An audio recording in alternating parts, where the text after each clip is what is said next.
தமிழக அரசியல் தலைவர்களில் பிரபலமான டிடிவி தினகரனும் பன்னீர்செல்வமும் திமுகவில் இணையப் போவதாக பரபரப்பு தகவலானது வெளிவந்திருக்கு.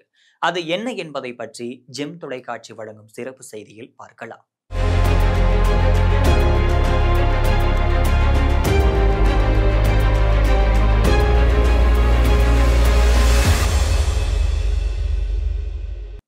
கடந்த 2 தினங்களுக்கு முன்பாக சிவகங்கையில் செய்தியாளர்களை சந்தித்த பன்னீர்செல்வம் வரக்கூடிய 2026ஆம் ஆண்டு சட்டமன்ற தேர்தலில் திமுகவிற்கு வெற்றி வாய்ப்பு இருக்கிறது. காரணம் என்னவென்றால் மற்ற கட்சிகள் ஒன்றுக்கொன்று பிரிந்திருக்கின்றனர். இதை நான் சொல்லவில்லை, மக்கள்தான் சொல்கிறார்கள் என்றும் சொல்லியிருக்காரு. அவரது இந்த பேச்சுக்கு பின்னால் மிகப்பெரிய அரசியல் வெடி இருப்பதாகவும் பார்க்கப்படுது. பன்னீர்செல்வத்தை பொறுத்தவரையில தமிழகத்தில் 3 முறை முதலமைச்சர் பதவியும் வகித்து வந்திருக்காரு. அது மட்டுமல்லாமல் துணை முதலமைச்சர் பதவியிலும் இருந்திருக்காரு. இது மட்டுமல்லாமல் எடப்பாடி பழனிசாமி தலைமையிலான அதிமுக ஆட்சியின் போது ஒருங்கிணைப்பாளராகவும் இருந்திருக்காரு. சட்டமன்றத்தின் எதிர்க்கட்சி தலைவர், எதிர்க்கட்சி துணைத் தலைவர் என பல்வேறு பதவிகளையும் வகித்து வந்திருக்காரு. எடப்பாடி பழனிசாமியுடன் ஏற்பட்ட மோதலில் கட்சியை விட்டு பிரிந்த பன்னீர்செல்வம் தனியாக அரசியலும் நடத்திட்டு வராரு. தேவர் சமுதாயத்தைச் சேர்ந்த இவருக்கு தமிழ்நாட்டில் ஆங்காங்கே தேவர் இனத்தவர்கள் ஆதரவும் தெரிவிச்சிட்டு வராங்க. கடந்த தேர்தலில் பாஜகவுடன் கூட்டணி வைத்திருந்த பன்னீர்செல்வமும் தற்பொழுது பாஜகவிலிருந்து விலகி இருக்காரு. அடுத்த கட்டமா அதிமுகவை ஒருங்கிணைக்க வேண்டும் என செங்கோட்டையன் குரல் கொடுத்த போது ஒருவேளை மீண்டும் அதிமுகவில் இணையலாம் என்ற முடிவிலும் இருந்திருக்காரு. அதே சமயம் தமிழக வெற்றி கழகத்துடன் கூட்டணி வைக்கலாமா என்பது குறித்து ஆலோசனையிலும் ஈடுபட்டு வராரு. தற்பொழுது பன்னீர்செல்வத்தின் அரசியல் நிலைமை கவலைக்கிடமாகவே இருந்துட்டு வருது. அதிமுக, பாஜக, தாவேக ஆகிய 3 கட்சிகளுமே அவரை புறக்கணித்து வருகின்றனர். எனவே வரக்கூடிய சட்டமன்ற தேர்தலில் என்ன முடிவு எடுப்பது என்பது தெரியாமல் திண்டாடிட்டு வராரு. இதே போல அம்மா மக்கள் முன்னேற்ற கழக தலைவரான டிடிவி தினகரன் மிகப்பெரிய கூட்டணி சிக்கலிலும் இருந்துட்டு இருக்காரு. கடந்த 2018ஆம் ஆண்டு அதிமுகவிலிருந்து பிரிந்த அம்மா மக்கள் முன்னேற்ற கழகத்தை உருவாக்கியும் இருக்காரு. கட்சி தொடங்கி 7 ஆண்டுகளுக்கு மேலாகியும் இடைப்பட்ட காலத்துல கட்சி மற்றும் சின்னம் இல்லாமல் ஆர்கே நகர் தொகுதியில இடைத்தேர்தலில் குக்கர் சின்னத்துல போட்டியிட்டும் வெற்றியும் அடைஞ்சிருக்காரு. எடப்பாடி பழனிசாமிக்கு எதிராக அவ்வப்போது போர்க்குரல் எழுப்பி வரும் டிடிவி தினகரனும் தமிழக வெற்றி கழகத்துடன் இணையலாம் என்று பேசப்பட்டிருக்கு. ஆனா தமிழக வெற்றி கழகம் சார்பில் இது குறித்து உடன்பாடு எதுவுமே தெரிவிக்காமையே இருந்திருக்காங்க. இந்த நிலையில தேர்தல் மிகவும் நெருங்கி விட்டதால ஏதாவது ஒரு முடிவு எடுக்க வேண்டிய ஒரு கட்டாயத்துல டிடிவி தினகரன் இருந்துட்டு வராரு.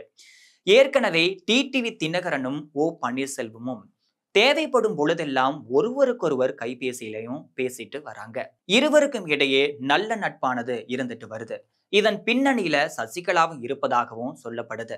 இந்த நிலையில டிடிவி தினகரனும் பன்னீர்செல்வமும் திமுகவில் இணையும் திட்டம் குறித்து திரைமறைவுல பேசப்பட்டுட்டு வருது.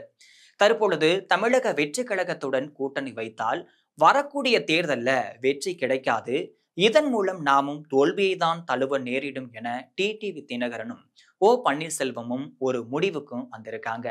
வருகின்ற தேர்தல்ல அதிமுகவிற்கு சரியான கூட்டணி இல்லாததால அவர்களும் தோல்வியை தழுவுவார்கள் என்று சொல்லப்படுது.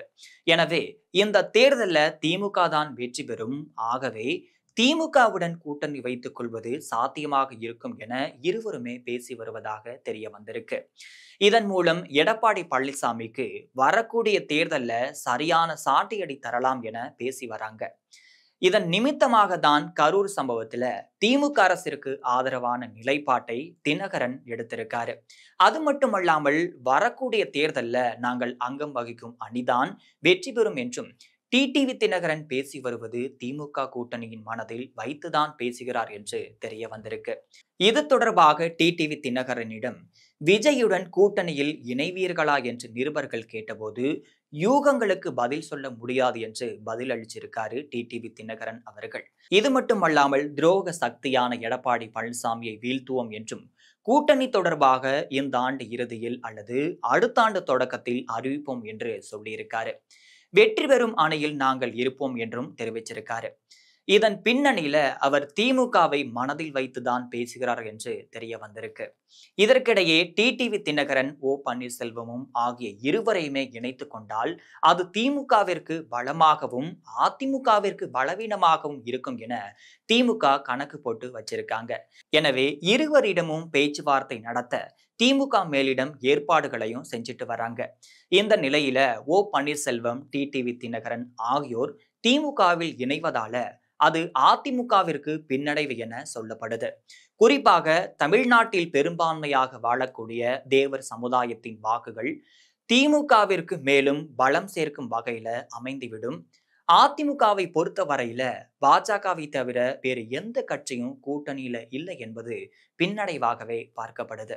இது பற்றி தகவல் எடப்பாடி பழனிசாமிக்கு தெரியவும் வந்திருக்கு. ஆனால் இதை எடப்பாடி பழனிசாமி பெரிதாகவும் எடுத்துக்கொள்ளவில்லையும் சொல்லப்படுது. டிடிவி தினகரனுக்கும் ஓ பன்னீர்செல்வத்திற்கும் மக்கள் செல்வாக்கு கிடையாது. எனவே அவர்கள் திமுகவில் இணைந்தால் நமக்கு எந்த நஷ்டமும் ஏற்படாது என்ற கணிப்பில் இருக்கிறார் எடப்பாடி பழனிசாமி அவர்கள்.